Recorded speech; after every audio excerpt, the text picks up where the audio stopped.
పేదవాడని చెప్పేసి పేదవాడికి సహాయం చేయాలనే ఉద్దేశం కాదండి. ఆ పేదవాడికి ఉన్న అందమైన భార్య మీద వాడు కన్నుపడింది. ఆమెను లోపరుచుకోవడానికి ఏం చేశాడు? సహాయం అనేటటువంటి ఎర వేశాడు. సహోదరులు, ఇలాంటి అవకాశవాదులు ప్రతి చోట ఉంటారు.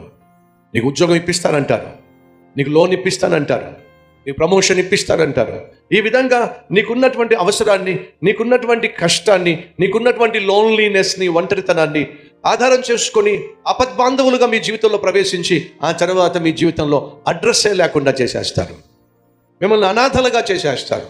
ఎవరికీ చెప్పుకోలేనటువంటి కష్టాల్లో వాళ్ళు మిమ్మల్ని నింపేస్తారు. ఈ విషయం దయచేసి అర్థం చేసుకోండి. ఎవరైనా సరే మీ జీవితంలో అడగకుండా సహాయం చేస్తున్నా, అధికమైన ప్రేమను చూపించేస్తున్నా, ఆప్యాయతను కురిపించేస్తున్నా, దయచేసి జాగ్రత్తగా ఉండండి. అటువంటి వారి వెనుక సాధారణంగా సహజంగా ఏదో ఒక స్వార్థం ఖచ్చితంగా ఉంటుంటుంది.